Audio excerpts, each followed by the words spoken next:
Procurement और उसके बाद डीएपी और यूरिया फराहम करना, उसके लिए कैश ट्रांसफर्स के थ्रू 4,11,408 हारियों को, फार्मर्स को, और टोटल 22,62,746 एकड़ ज़मीन। ये टोटल पैकेज तकरीबन एग्जैक्ट अगर दें 55.89 बिलियन रुपीस का है, 0.89 बिलियन, ये टोटल कर लेंगे तो वही आ जाएगा। ये बिलियन रुपीस का पैकेज है जो 55 बिलियन। ये सपोर्ट हम फार्मर्स को दे रहे हैं, एडिशनल सब्सिडी इंसेंटिव। दूसरी चीज़ ये, लेकिन हम इधर ख़त्म नहीं हुए, हमने एक और चीज़ भी वफाकी हुकूमत से बात करते रहे, और हम पहले से कह रहे थे जो एग्रीकल्चर इनकम टैक्स, हाँ हर एक को टैक्स देना चाहिए जो कमाई करता है, लेकिन जो लोग यहाँ काफ़ी, आप दोस्त रूरल एरिया से ताल्लुक़ रखते हैं, कुछ शायद 2-4 एकड़ ज़मीन भी किसी की हो। मैं खुद, और मैंने ये प्राइम मिनिस्टर साहब से मीटिंग के दौरान भी कहा था कि जानता हूँ लोगों को जिनकी पिछले साल अर्निंग तो हुई, उन पे टैक्स भी होगा, लेकिन आप सीधी सी बात है, आपकी तनख्वाह अगर 50,000 रुपये महीना है, मैं ऐसे किसी की कह रहा हूँ,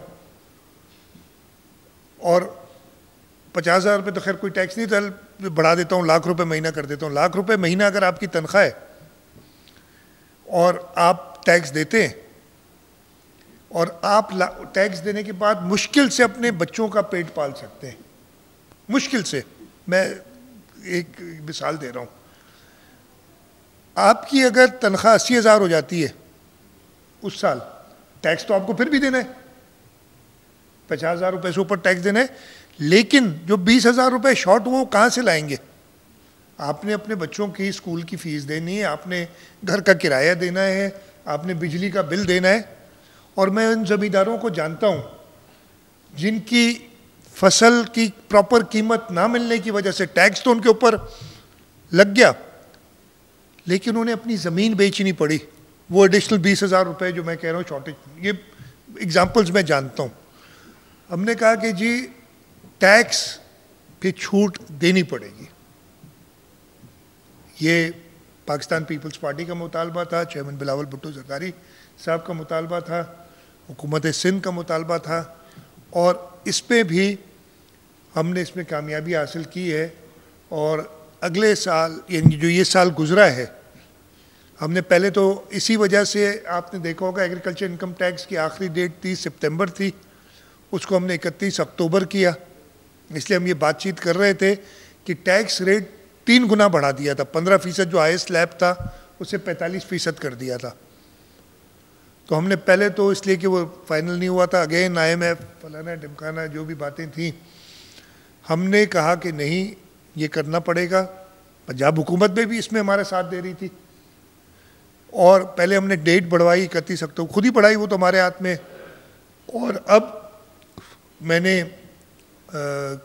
परसों एक समरी साइन कर दी थी कि रेट जो पहले 1 जनवरी 2025 से लागू हो रहा था, ये एडिशनल जो 45 जो एक्स्ट्रा या ट्रिपल टैक्स, उसका डेट 1 जनवरी से ख़त्म कर दी। अब वो हम डिसाइड करेंगे कब से लागू होगा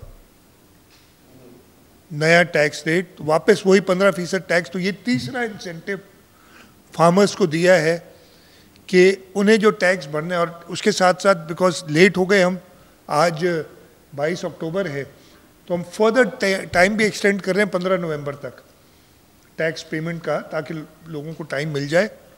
और टैक्स रेट जो पहले था, यानी हाईएस्ट स्लैब 15%, वही टैक्स स्लैब 1 जनवरी से लेके 30 जून तक को जो अपनी टैक्स, इस साल का टैक्स जो भरना है, वही रेट देना पड़ेगा। तो जो मैं कह रहा था कि आपके तवज्जुह से खुशखबरी दी जाए सिंध के किसानों को, सिंध के लोगों को, इसलिए कि ये सिंध के लोगों का फ़ायदा है। ये आप ये समझे कि आपको याद होगा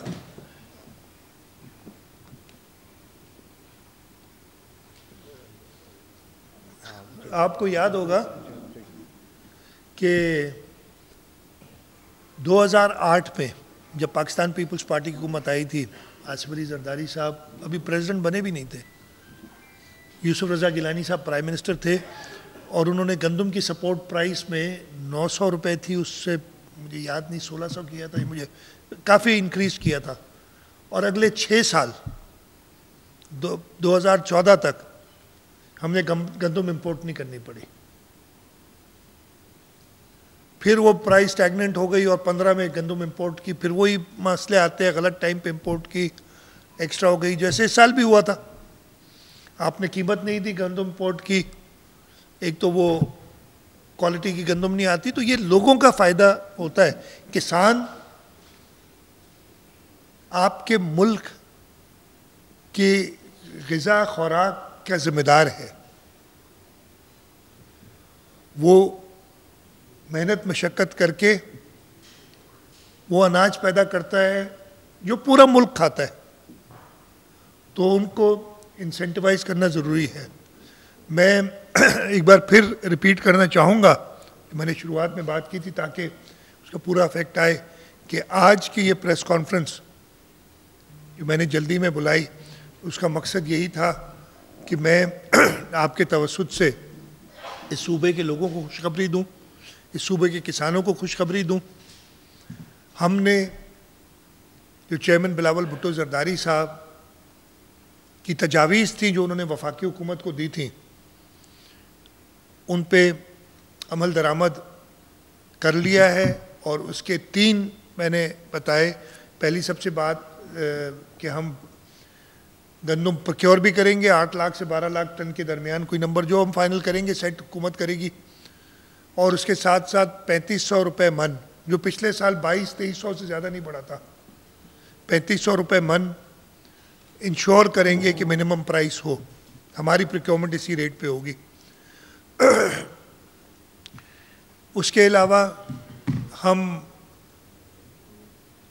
फार्मर्स के लिए एक प्रोग्राम बना रहे हैं जिसके तहत उनको 1 बोरी डीएपी की और 2 बोरी यूरिया फ़ी एकड़, टोटल 4,11,408 फार्मर इससे मुस्तफ़ीद होंगे, और 22,62,786 एकड़ ज़मीन आबादी इससे मुस्तफ़ीद होगी। ये टोटल 55.89 बिलियन का पैकेज है जो हुकूमत सिंध फार्मर्स और फार्मर्स की वजह से फिर पूरे सूबे के लोगों को दे रही है, इसलिए कि ये ग़ज़ा, जैसे मैंने कहा, गंदम सब आते हैं, ये वीट ग्रोअर्स के लिए है।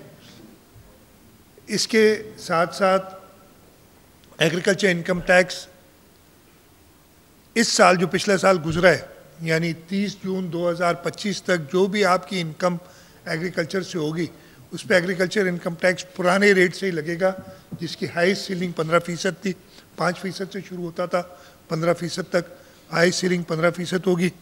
और इन सब के सिलसिले में मैं शुक्रगुजार हूँ। जैसे मैंने कहा, वफाकी हुकूमत से हम बात करते रहे, वफाकी वज़ीर भी इधर आए थे, प्राइम मिनिस्टर साहब ने कई मीटिंग्स इस पे ली, और चेयरमैन साहब की टोटल इस मेरे ख्याल है नहीं तो 6 से 8 मीटिंग्स चेयरमैन साहब ने पर्सनली ख़ुद की हैं इस पे, इस मामले पे, जिसकी वजह से ये कामयाबी हमें मिली है। तो मैं ये मुबारकबाद सबको देना चाहता हूँ। सही, आप डायरेक्ट कर लें।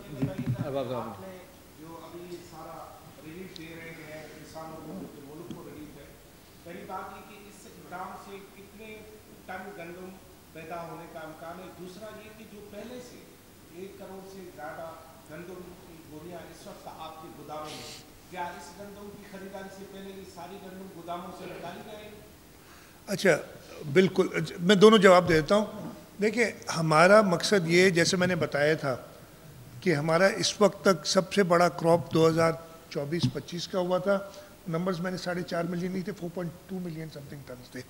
हम चाह रहे हैं कम, और उस साल 3.5 मिलियन एकड़ आबाद हुआ था हमारी, तो हम टारगेट मिनिमम वही रख रहे हैं कि इतनी आबादी हो और हम कम से कम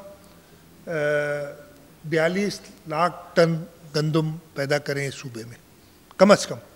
इससे इंशाल्लाह ताला एक्सीड करेंगे, कोशिश ही होगी। जैसे मैंने बताया कि इस वक्त जो गंदम अवेलेबल है हमारे पास तकरीबन 12,65,000 टन गंदम हमारे पास अपने स्टॉक्स में मौजूद है। प्राइवेट स्टॉक्स जो फ्लावर मिल्स और ट्रेडर्स के पास हैं वो तकरीबन 3,65,000 टन है। होम बेस्ड स्टोरेज ज़मींदारों के पास, हारियों के पास, वो अपनी गंदम रखते हैं। लोग ख़ास तौर पे रूरल एरिया में ये होता है कि वो गंदम रखी जाती है, वो 4 लाख टन है। टोटल तकरीबन 20 लाख टन गंदम मौजूद है। जैसे मैंने आपको अभी बताया कि 4 लाख टन पर मंथ हमारी कंजम्पशन है। तो ये अक्टूबर, नवंबर, दिसंबर, जनवरी, फरवरी, मार्च में नया क्रॉप आ जाएगा। तो ये 5 महीने में हमें उम्मीद है कि हम ये सारी गंदम अपनी सेल कर देंगे। हमने उसके लिए पॉलिसी भी दे दी है। हम 9,500 रुपये पर बैग पे गंदम रिलीज़ कर रहे हैं और पॉलिसी उसकी दे दी गई है। काजी आसिफ साहब।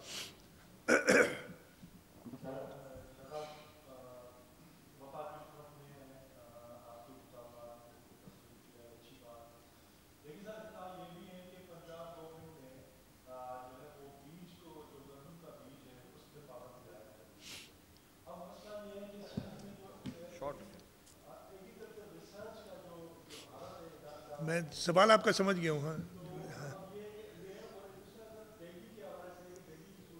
अच्छा, सबसे पहले तो मैं आपको बताऊं कि ये मेरे भी नॉलेज में आई और मैंने चीफ सेक्रेटरी साहब से कहा है कि वो पंजाब हुकूमत से बात कर रहे हैं। हमारे आइन में आर्टिकल 151 है जिसके तहत आप इंटर प्रोविंशियल कॉमर्स बंद नहीं कर सकते। तो अगर ऐसा कोई ऑर्डर है तो वो गैर आइनी होगा। अगर वो किसी और तरीके से इसको रोक रहे हैं तो वो भी गलत होगा। और हम पंजाब गवर्नमेंट से, मुझे ये मैंने मीडिया में रिपोर्ट सुनी है और कुछ शिकायत आई भी हैं मुझे, और मैंने इस पे ऑलरेडी कहा है चीफ सेक्रेटरी से बात करें। डेंगू का जहाँ तक ताल्लुक है उसमें मैं बड़ी डिटेल में बाद में मैं हेल्थ मिनिस्टर साहब से कहूँगा बात कर लें। इश्यूज़ जो हैं उनको इंशाल्लाह वो एड्रेस कर देंगे। दो चांडे साहब।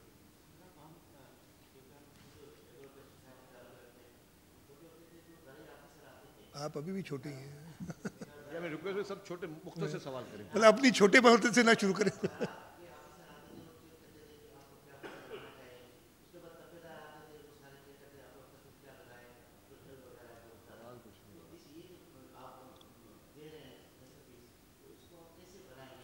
अच्छा, मैं आपको बताता हूँ।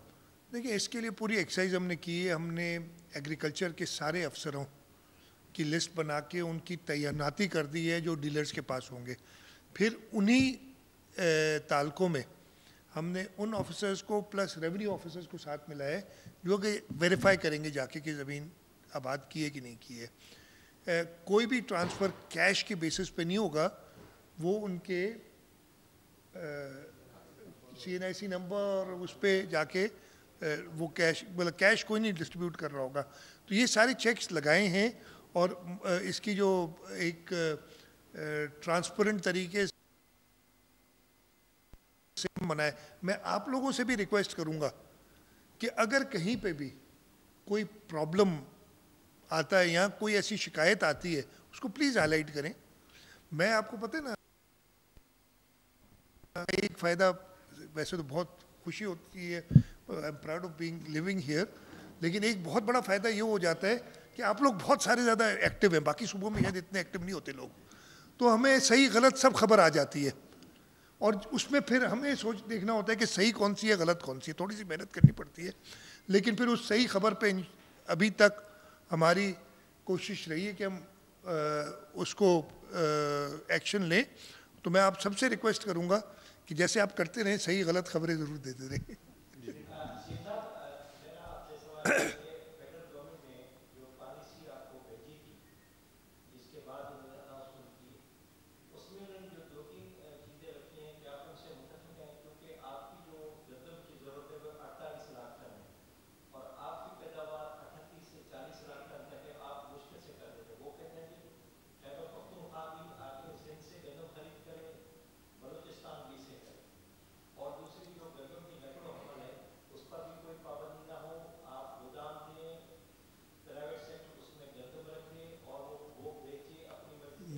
नहीं नहीं नहीं नहीं, ये इसमें थोड़ी सी जो दुरुस्ती में, नंबर वन यस, इसलिए कि डिफिशेंट हैं खैबर पख्तूनख्वा और बलूचिस्तान, हम भी हैं डिफिशेंट वैसे तो वो जाके दूसरे सूबों से, और बड़े प्रोड्यूसर्स सिंध और पंजाब हैं तो वो ख़रीद सकते हैं, ये अच्छी बात है। इससे मार्केट में मेरे ख्याल है स्टेबिलिटी आएगी। एक तरफ तो हम कहते हैं ना कि मेरे लॉन्ग रन में हमारे फ़ायदे में जाएगी। गंदम की नकल अमल पर पाबंदी लगाई नहीं जा सकती, जैसे मैंने अभी आपको बताया आर्टिकल 151 जो आइन का है उसके तहत लगाई नहीं जा सकती। हम ज़रूर चेक्स रखते हैं फूड सिक्योरिटी को रखने के लिए, वो सारे सूबे रखते हैं, वो हम अपने रखेंगे। नंबर 2, नंबर 3, उस पॉलिसी में अगर आप देखें तो दोनों ऑप्शंस दिए गए हैं कि हुकूमत खुद प्रोक्योर कर सकती है या प्राइवेट सेक्टर के थ्रू प्रोक्योर कर सकती है। हम खुद प्रोक्योर करेंगे, हमारा फूड डिपार्टमेंट है जो प्रोक्योर करता है, मिनिस्टर साहब बैठे हैं। कुछ सूबों ने शायद वो सिस्टम ही ख़त्म कर दिया था प्रोक्योरमेंट का ना, इसलिए कि हमने वो ख़त्म नहीं किया अभी, और इसलिए अगर आप देखेंगे उस पॉलिसी में ये है कि वो खुद या थ्रू प्राइवेट सेक्टर, दोनों ऑप्शन से है, और हमारी अपने ऑप्शन क्लियर है कि हमने कैसे करना है। गोइंग फॉरवर्ड मैं ये बात भी इधर कह दूं, हमने इस पर बड़ी सोच विचार की है। इस साल तो हमने प्रोक्योरमेंट की भी इजाज़त मिल गई, एक मिनिमम प्राइस, लेकिन ये IMF आपको पता है ये जब तक हम इसे छुटकारा नहीं देते वो फिर कोई ना कोई ऐसी कंडीशन डाल देगा। तो हमने एक प्रोग्राम वीट एक्सचेंज सेटअप करने, जैसे स्टॉक एक्सचेंज होती है ना, उस तरीके से वीट एक्सचेंज सेटअप करने का भी पूरा एक प्लान बनाया हुआ है, जो आगे जाके इस वक्त हम नहीं करेंगे, इसलिए कि हमने गलती क्या की, वफाक ने ये मानी है बात कि एक फुली रेगुलेटेड जगह से हमने बिल्कुल फ्री छोड़ दिया और उसकी वजह से बहुत ज़्यादा नुकसान हुआ। तो फिर हम वो एक जैसे स्टॉक एक्सचेंज होती है कि वीट एक्सचेंज, कमोडिटी एक्सचेंज एक सेटअप करेंगे जिसके अंदर हम फ्लोर, और ऐसा भी ना हो कि फार्मर्स शॉर्टेज की वजह से बहुत ज़्यादा कीमत चार्ज करें या फार्मर्स को अपने सही कीमत ना मिले, तो एक बैंड सेटअप करेंगे और गवर्नमेंट की इंटरवेंशन अगर उस बैंड से बाहर निकलती है तो वीट की सेल और प्राइस को फ्रीज करना या इंटरवीन करना, वो सब मौजूद है, इस पर भी हम काम कर रहे हैं। काजी साहब,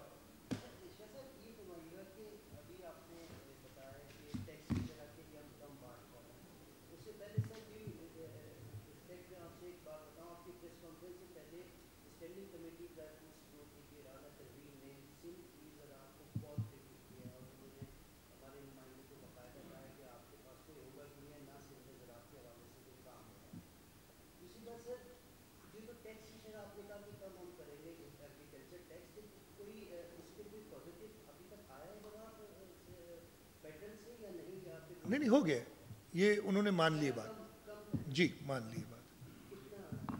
मैंने बताया ना पिछला जो टैक्स था ना हम बढ़ा नहीं रहे। अच्छा आपका दूसरा, मैं एक सेकंड जवाब दे दूं।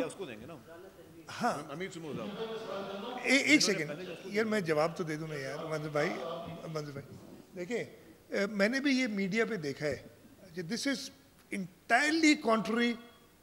इसलिए मैं खुद मौजूद नहीं था, मैंने राना तनवीर साहब की बात सुनी नहीं, ना नुमाइंदे को जो उन्होंने कहा वो मैंने नहीं सुनी, लेकिन राना तनवीर साहब खुद तशरीफ़ लाए थे, मिनिस्टर साहब मेरे साथ थे मेरी ऑफिस में, हमने 1 घंटे मीटिंग भी और खाना भी साथ खाया, और उन्होंने जितनी तारीफ सिंध की पॉलिसीज़ की थी, आप थे नहीं थे उसमें मीटिंग में, मिनिस्टर साहब थे, वो मैंने जो मैं अपने कानों से सुना है वो बता रहा हूँ सिर्फ, कि हमने जो इंसिस्ट कर रहे थे कि आप मिनिमम सपोर्ट प्राइस रखें, हम जो इंसिस्ट कर रहे थे कि प्रोक्योरमेंट आप ज़रूर करें, हमने जो पिछले साल नहीं कर सके लेकिन उससे पिछले साल प्रोक्योरमेंट की थी, जो हमने प्रोग्राम हम तो बताया उस वक्त अभी इनिशियल स्टेजेस में था कि हम सपोर्ट करें फार्मर्स को, तो मैंने जो अपने कानों से राना तनवीर साहब की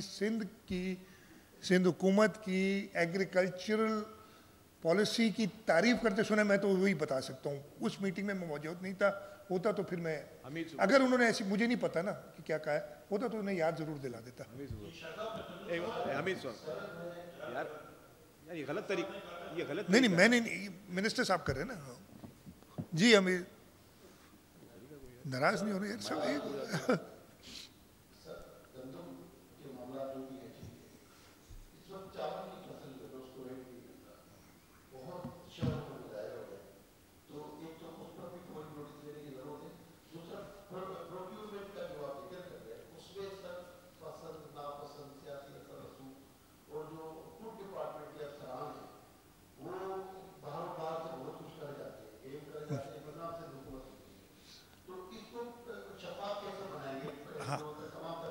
मैं बताता हूँ, सबसे पहले तो आप चावल की बात की, एग्रीकल्चर डिपार्टमेंट उसकी नोटिस लिया हुआ है। हम ज़रूर इस पे जो भी इंटरवेंशन कर सकते हैं वो हम करेंगे ताकि किसानों को अपनी सही कीमत मिले। हम ऐसे नहीं चाहते दोबारा कोई इशू कि इस वक्त हम चावल एक्सपोर्ट करते हैं इस मुल्क से, आपके ज़र मुबादला का एक सोर्स है जो उसको नुकसान पहुँचे। प्रोक्योरमेंट हमारी शुरू होगी फरवरी के एंड मार्च में, अभी 4-5 महीने प्रॉब्लम्स होते रहे हैं। मिनिस्टर साहब रिसेंटली अपॉइंट हुए हैं और इस पे ख़ास तौर पे उसको ट्रांसपेरेंट बनाने के लिए और ये इंश्योर करने के लिए कि छोटे काश्तकारों से पहले प्रोक्योरमेंट हो, वो जो भी तरीक़ेकार होगा उसको हम लगाएंगे। अभी हमारे पास 3-4 महीने हैं उसकी तैयारी के लिए, और जो शिकायत आती रही हैं वो हम, ऐसा नहीं कि शिकायत नहीं आई हैं, वो आती रही हैं, उनको हम इंश्योर करेंगे कि वो गैप्स जो हैं, लीकेजेस के, उनको प्लग किया जाए। अकरम बोलो सर।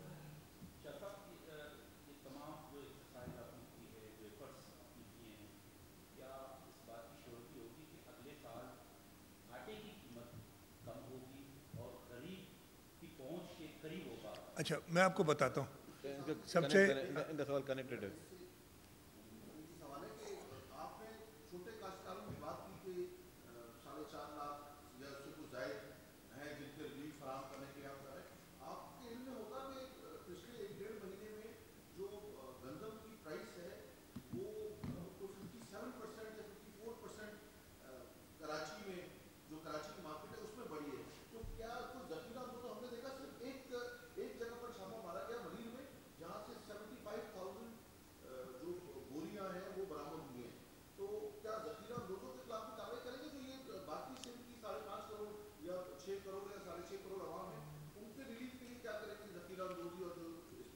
वो उस, देखिए उस पर तो काम वैसे ही होना चाहिए, हो रहा है। मैं अकरम का सवाल जो है ना ज़्यादा रेलिवेंट है, और ज़ख़ीरा अंदोज़ी पे भी कह रहा हूँ कि बिल्कुल उन पे एक्शन होगा। ये तो ये मैं कह रहा हूँ ठीक है, वो करना है, वो सारे प्राइस चेक्स, वो जिसलिए मैं कह रहा था ना, जो मैंने आपको बात की कि वीट एक्सचेंज हो जिससे फ्लोर और सीलिंग दोनों पे कंट्रोल किया जाए।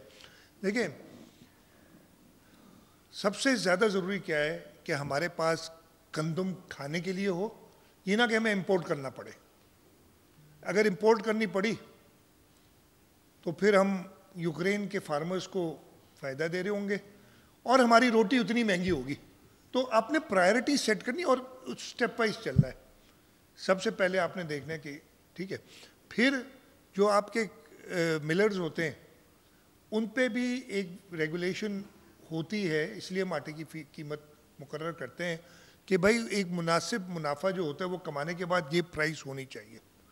अगर ये प्राइस बहुत ज़्यादा हो जाए फिर तीसरी इंटरवेंशन आती है हुकूमत की तरफ से, और वो इंटरवेंशन जो पाकिस्तान पीपल्स पार्टी बाकी शायद सियासी जमातों से मुत्तफिक नहीं है, और हमारा अपना पॉइंट ऑफ व्यू है कि मुराद अली शाह, शर्जील मेमन, मखदूम महबूब या सरदार मोहम्मद बख्श महर को क्यों हम सब्सिडाइज करें।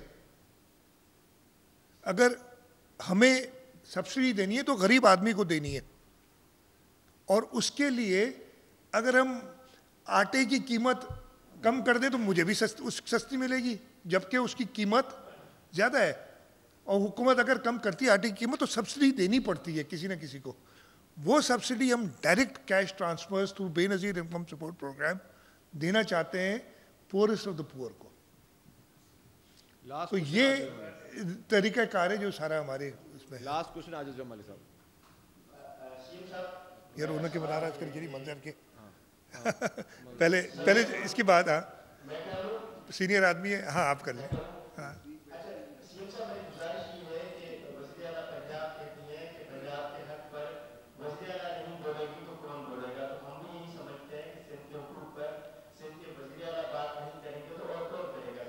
मैंने तो किया ही नहीं आज तक ना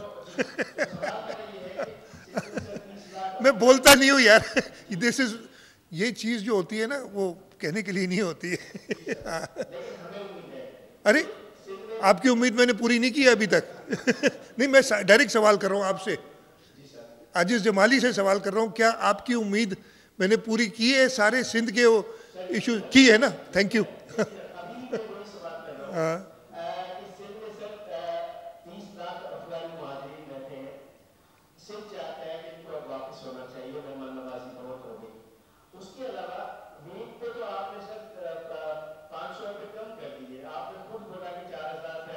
मैंने और इंटरवेंशंस बताई ना आजिज।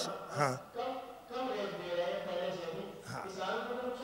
नहीं पिछले साल 2200-2300 रुपये चला था, अब हमने इंश्योर किया है कि 3500 होगा, ठीक है। उससे एक साल पहले ज़रूर 4000 दिया था फ्लड के बाद, जब बहुत ज़्यादा प्रॉब्लम था। हम चाह रहे थे कि आपका किसान फ्लड के बाद इफेक्ट हुआ था और हमने वो उस वक्त 3200 की बात हो रही थी, हमने 4000 किया था।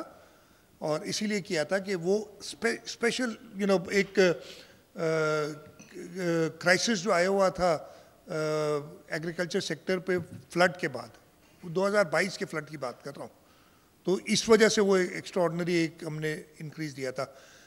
आपने अफ़गानियों की बात की, इसके ऊपर ना सिर्फ हिंद बल्कि पाकिस्तान की अभी तकरीबन कंसेंसस है पूरे पाकिस्तान के लोगों का कि अफ़गानी चाहे वो इल्लीगल हो, चाहे वो अफ़गान को कार्ड होता है वो उसके वो हो, या उनके पास जो एक AAC होता है, दूसरा POC होता है, मैं इनकी एब्रिविएशन भूल गया हूँ, ये जो भी होना इन सब को वापस जाना है।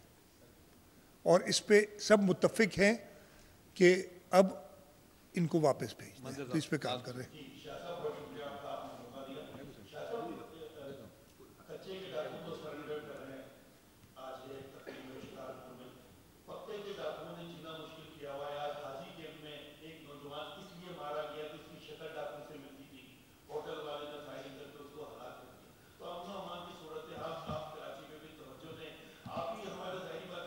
बिल्कुल बिल्कुल नहीं आप दुरुस्त करें, नहीं आप दुरुस्त कह रहे हैं। मैं भी इजाज़त देता हूँ ना कि आप सवाल करें, बाकी जगह पे ऐसी इजाज़त नहीं मिलती है आपको ये बता दूँ। अच्छा मैं मदन साहब आपने बिल्कुल दुरुस्त कहा, लॉ एंड ऑर्डर हमारे पास दो मेजर चैलेंजेस थे रूरल एरियाज़ में, ख़ास तौर पे कच्चा, उसके अलावा भी क्राइम है। मैं बिल्कुल ये नहीं कहूँगा कि बिल्कुल क्राइम फ्री है, छोटी मोटी ये मोटरसाइकिल की चोरियाँ वगैरह ये बहुत ज़्यादा है रूरल एरियाज़ में, इस पर हमारी नज़र है। अर्बन एरियाज़ में अगेन ज़्यादा हमारा वो पेटी क्राइम थोड़ा निकल गया था, ये मोबाइल की चोरी, मोटरसाइकिल की चोरी। पिछले दिनों कुछ मेजर सेक्टेरियन मर्डर्स भी हुए हैं, वो सारी नज़र में है। कराची शहर बहुत बुरे टाइम से गुजरा है, बाकी तो शायद छोटे हों, आपकी उम्र इतनी है कि आपने वो टाइम देखा होगा कि जहाँ tens of people used to die every day, वो killed every day। वो बोरी बंद लाशें भी आपको याद होंगी, वो भत्ताखोरी भी आपको याद होगी। उससे अल्लाह ताला का शुक्र है कि बहुत बेहतर है सूरत हाल, लेकिन इसका ये मतलब नहीं कि हम कंप्लेसेंट हो जाए। हमें ये बिल्कुल जहन में है, इसी सिलसिले में हम पुलिस की कैपेसिटी बिल्डिंग के लिए हर किस्म की मदद कर रहे हैं। और इंशाअल्लाह ताला आज अभी कुछ देर बाद शिकारपुर में होम मिनिस्टर साहब जो सरेंडर कर रहे हैं हुकूमती पॉलिसी के तहत, डाकू उनसे वो सरेंडर करा रहे हैं। इसके साथ साथ हम अर्बन एरियाज़ में भी हमारी नज़र है और इंशाअल्लाह ताला हम पूरी कोशिश करेंगे कि लोगों को जस्टिफाइड एक जस्टिस मिले इधर।